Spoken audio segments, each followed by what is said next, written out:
বিনয়ী হয়ে এটার বাস্তবতা কি, গোপনে নয় বুঝলাম।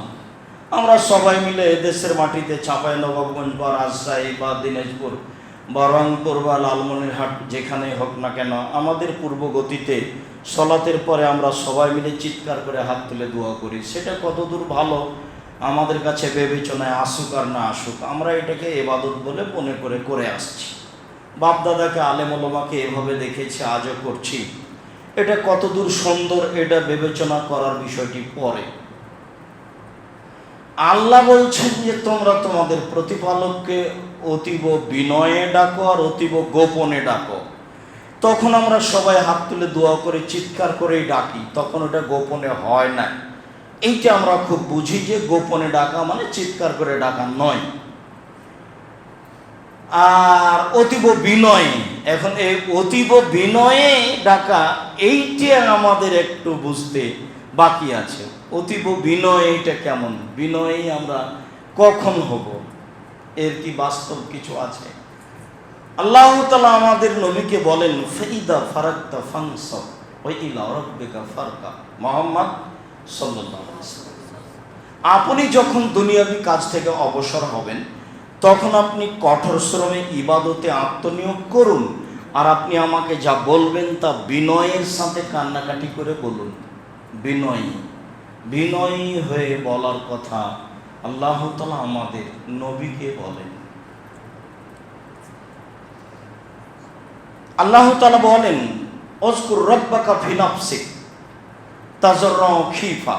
মুহাম্মদ সাল্লাল্লাহু আলাইহি সাল্লাম, আপনি আপনার প্রতিপালককে ডাকুন অতীব বিনয়ে ভয় ভীতি নিয়ে। আবারও বলছেন তাযাররুআ খিফা, অতীব বিনয়ে ভয় ভীতি নিয়ে, বিনয়ের সাথে ডাকুন, অতীব বিনয়ে ভয় ভীতি নিয়ে।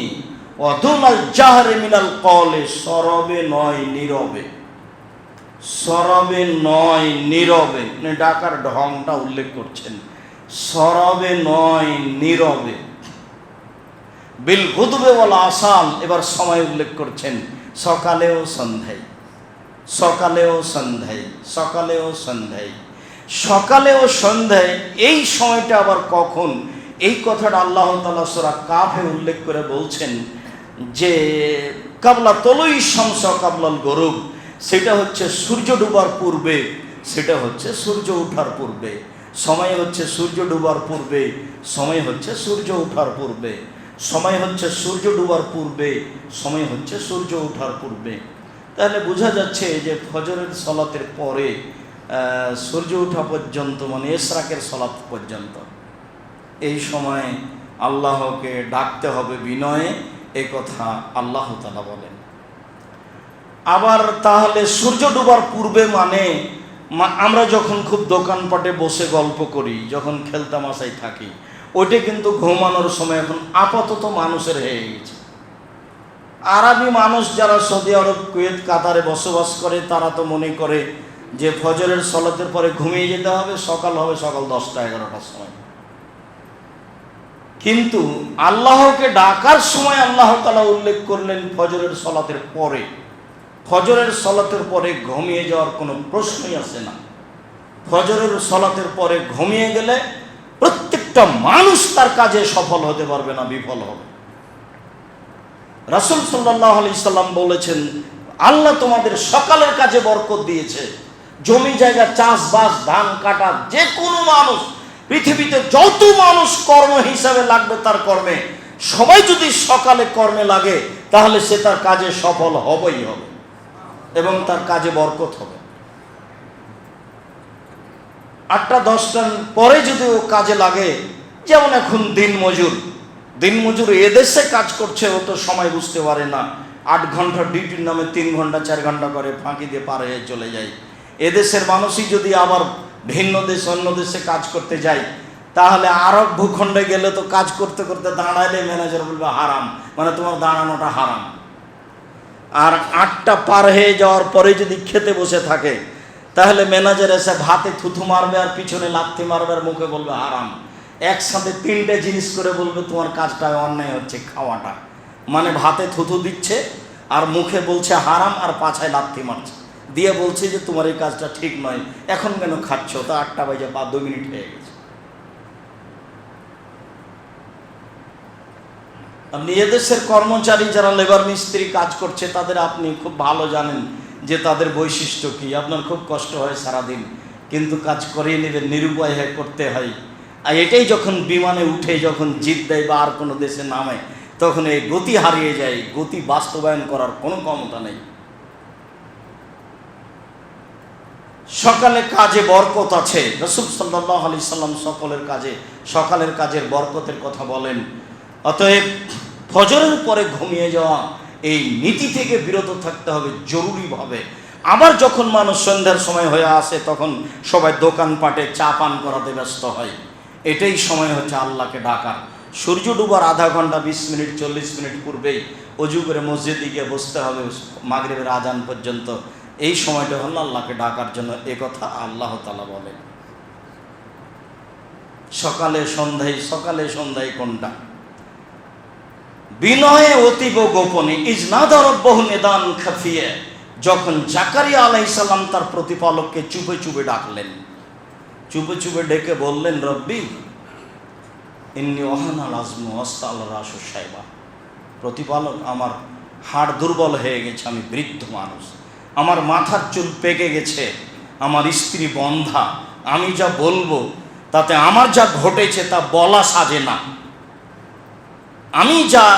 আমি যে অবস্থায় আছি তাতে আমি যেটা বলবো সেটা সাজে না, মানায় না। কেন? 1 নম্বর কারণ হলো আমি বৃদ্ধ মানুষ, আমার মাথা চুল পেকে গেছে। 2 নম্বর কারণ হলো আমার স্ত্রী বন্ধা। আর যেটা আমি চাইবো সেটা হলো এখন আমি একটা সন্তান চাচ্ছি। তো এটা তো আমার স্ত্রী বন্ধা, তো স্ত্রী বন্ধা অবস্থায় সন্তান চাওয়া মানায়। আর এখন আমি মরবো, বয়স শেষ হয়ে গেছে, এই সময়ে সন্তান চাইবে, ওটা মানাই না তো। কিন্তু তোমার কাছে ডাকলে মানুষ নিরাশা হয় না, তো ওদিকে নিরাশা হয় না, এ কথাও ঠিক। আমার ডাকা সাজে না, এ কথাও ঠিক। যেহেতু নিরাশা হয় না, তো বলেই দেখি তুমি একটু আমার একটা কথা শোনো না, আমাকে একটা সন্তান দাও না। তখন বলছে আচ্ছা ঠিক আছে দিলাম, তোমাকে একটা সন্তান দিলাম, তার নাম ইয়াহিয়া। তো উনি বলছেন আমার এই প্রেরণা জাগলো কিভাবে? আমি তো এটা নিয়ে চিন্তা ভাবনা করিনি, গেছে বয়স শেষ হয়ে গেছে, স্ত্রী বৃদ্ধ বন্ধা, বাচ্চা টাচ্চা নাই, ওইসব হিসাব বিশেষ। তা আমি মারিয়ামের কাছে গেলাম, দেখি অসময়ের ফল। যেমন মাঝে মধ্যে আপনাকে আমি বলেছি যে শীতের দিনে রাজশাহীর ফজলি আম, তো অসময়ে মারিয়ামের কাছে ফল দেখে বললেন, মারিয়াম কোথা থেকে এগুলো আসলো? বলে হাজ আমি ইনদিল্লাহ, এটা আল্লাহর পক্ষ থেকে এসেছে। তিনি মানুষকে রুজি দেন মানুষের হিসাব ছাড়াই। মানুষ অত হিসাব করতে পারে না, এত রুজি হয় কিভাবে, রুজি কিভাবে হয়, উনি দিয়ে থাকেন, এটা আল্লাহর পক্ষ থেকে এসেছে। তখন তিনি ভাবলেন যে অসময়ের ফল আল্লাহ দিতে পারে মারিয়ামকে, তা আমাকে তো সন্তান দিতে পারে না, একটু বলি না, বলার সাধ জাগলো। তো যা জাগলো সেটা হয়ে গেল। আমাদের আলোচনার সাথে এখন কি সম্পৃক্ত কথা? এখন সম্পৃক্ত কথা হলো এই চুপে চুপে বলা। একে হলো বিনয়ের সাথে বলা, আর একে হলো চুপে চুপে বলা। আল্লাহ তাআলা বলছেন, ওই যে সালাকা ইবাদি আননি ফাইন্নী করিবুন উজিবু দাওয়াতাত দাঈ ইযা দাআনি। মুহাম্মদ সাল্লাল্লাহু আলাইহি ওয়াসাল্লাম শোনেন, জনগণ আপনাকে আমার ব্যাপারে বলে, জনগণ আপনাকে জিজ্ঞাসা করে আমার ব্যাপারে, আপনি বলে দেবেন ইন্নী করিব, আমি মানুষের নিকটে আছি। যখনই আমাকে বলে তখনই আমি সাড়া দিই, এটা আমার কাজ। আপনি একবার আমভাবে জনগণের সামনে ঘোষণা দিয়ে দেন যে আমি মানুষের নিকটে আছি, ডাকলেই সাড়া দিই। তুমি ডাকলে সাড়া দেন কিভাবে? আমরা বিভিন্ন সময়ে অবগত হয়েছি যে ঠিক যখন দুপুর 12টা পার হয়, 12টা 5-10, তখন আকাশের সব দরজা খুলে দেওয়া হয়, যে যা চাইবে সেটা গ্রহণ হয়ে যাবে। ঠিক যখন রাত্রি 12টা পার হয়ে গেছে, 12টা 5-10 মিনিট, পৃথিবীর যেখানে যখন 12টা 5-10 মিনিট, তখন তার জন্য সব দরজা খুলে দেওয়া হয়েছে। এটা তাকে এইভাবে ভাবতে হবে, তখনও যা চাইবে সেটা মেনে নেওয়া হবে। আর যখন আজান দেওয়া হয়, পৃথিবীতে যখন যেখানে আজান হচ্ছে, তখন সেখানে তাদের জন্য আকাশের সব দরজা খুলে দেওয়া হয়েছে। ও যেটা বলবে সেটা মেনে নেওয়া হবে। আর রমজান ঢুকলেই আপনার সূর্য ডুবা পর্যন্ত, শাওয়ালের প্রথম রাত পর্যন্ত একবারে আকাশের সব দরজা খোলা। মানুষ তো রমজানকে বুঝতে পারেনি, খেয়ে আর গালি দিয়ে আর ঘেরা হোটেলে খেয়ে দিন কাটিয়ে বলছে রমজান। সারা 11 মাসে অল্প অল্প সময় দরজা খোলা আছে, আর রমজান মাসে পুরো রমজান দরজা খোলা আছে। মানে যে যা বলবে সেটা মেনে নেওয়া হবে, যে যেটা বলবে সেটাই মেনে নেওয়া হবে। তো মেনে নেওয়ার জন্য তিনি প্রতীক্ষমান। তখন আবু হুরায়রা রাদিয়াল্লাহু তাআলা আনহু বলেন, রাসূল সাল্লাল্লাহু আলাইহি সাল্লাম বলেছেন, ইয়ানজিলু রাব্বুনা তাআলা ইলাস সামাইদ দুনিয়া হিনা ইয়াবকা সুলুসুল লাইলিল আখির। আল্লাহ তাআলা সপ্তম আকাশ থেকে প্রথম আকাশে নেমে আসেন যখন রাতের 3 ভাগের 2 ভাগ পার হয়ে যায়। এবার আল্লাহর মূল নেমে আসার এবং কথা শোনার মূল সময়টা বের হয়ে আসলো। সেটা হলো রাত 1টার পরে, 2টার পরে, 2:30টার পরে, এরকম একটা সময় হবে। রাতের 3 ভাগের 2 ভাগ পার হয়ে গেছে। তখন নেমে এসে তিনি বলে, মায়াদুনি ফাস্তাজিব লাহু, কে আমাকে ডাকে আমি তার ডাকে সাড়া দিব। মায়াসালুনি ফাউতিয়াহু, কে আমার কাছে কিছু চাই, যে যা চায় আমি তাকে তাই দিয়ে দেব।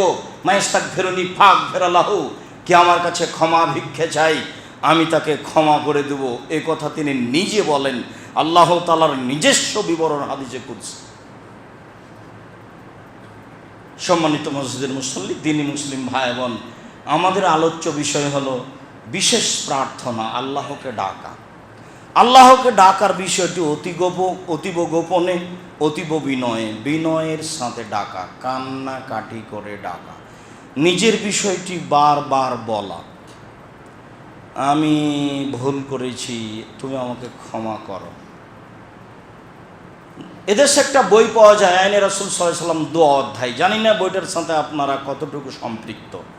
আমি সাধারণ খাদেম মনে করি প্রত্যেকটা বাড়িতে এই বই থাকা একান্ত জরুরি।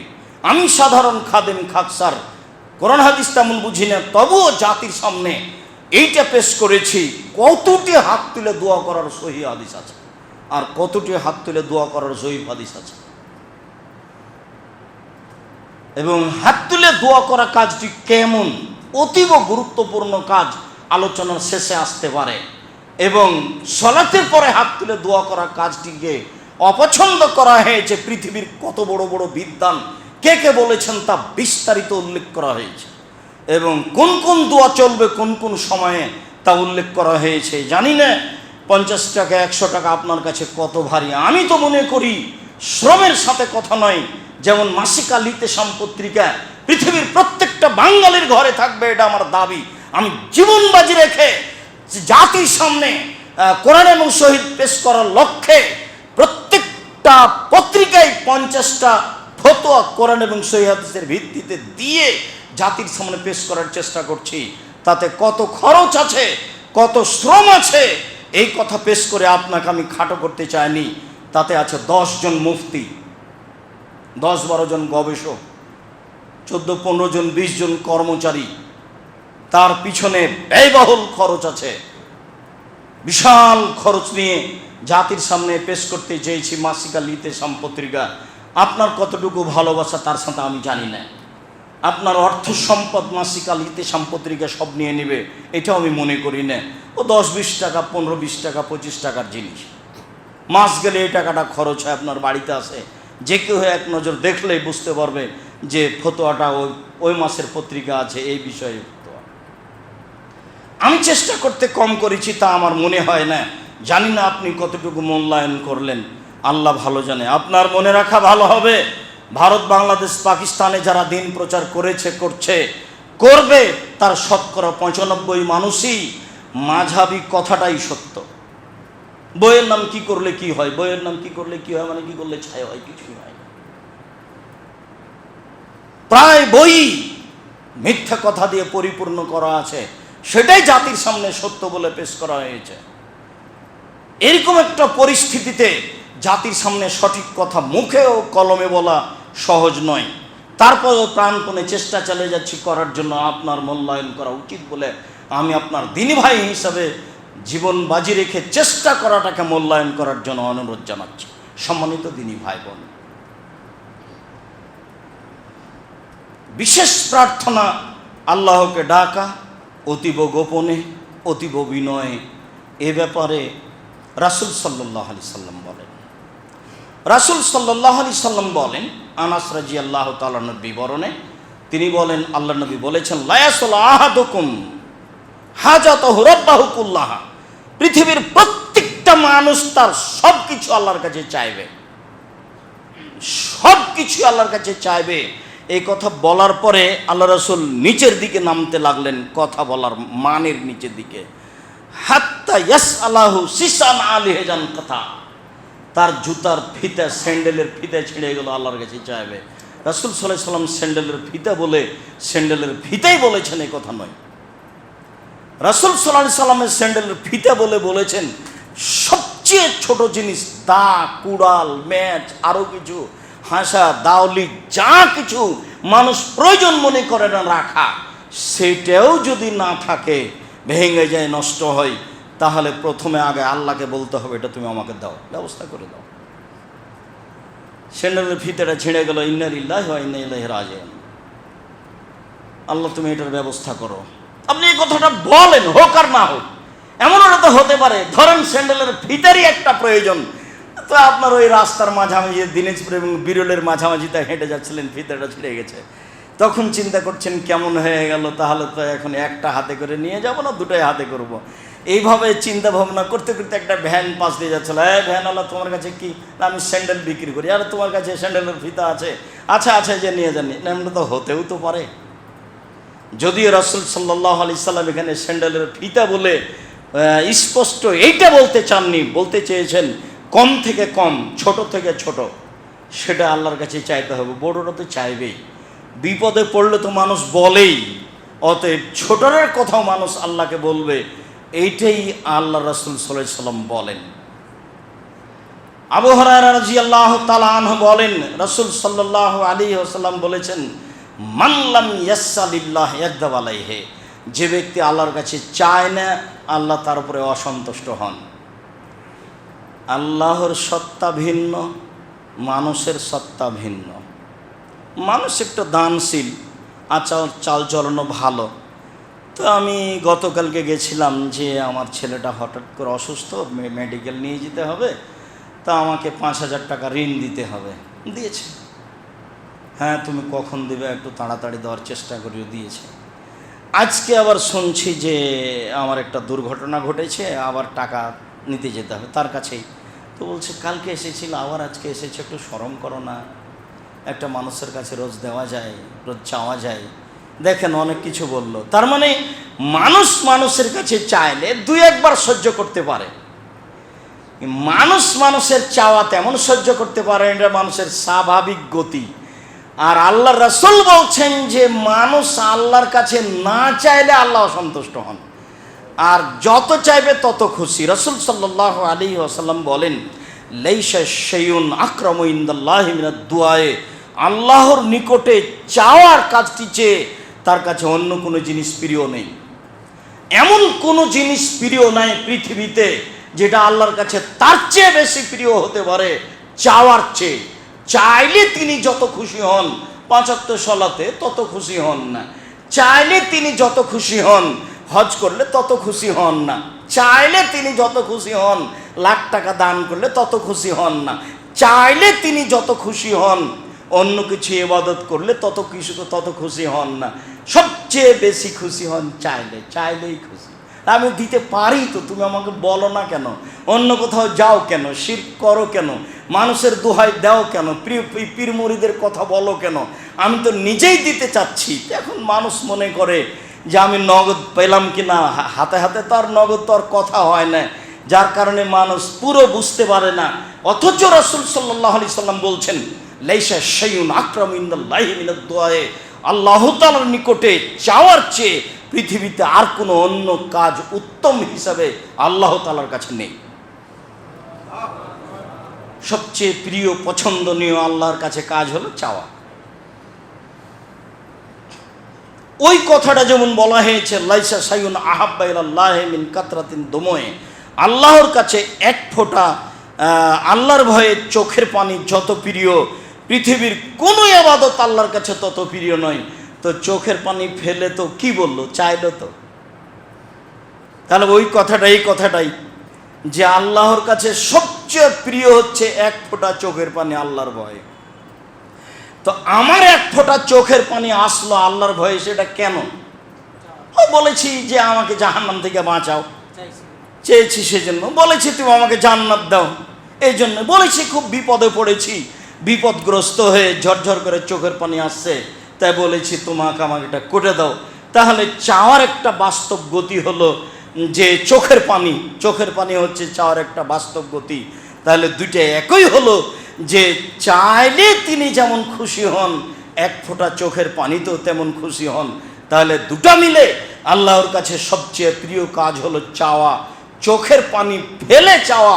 পৃথিবীতে ইবাদত হিসাবে আল্লাহর কাছে এর চেয়ে দামি উত্তম কোনো ইবাদত নেই।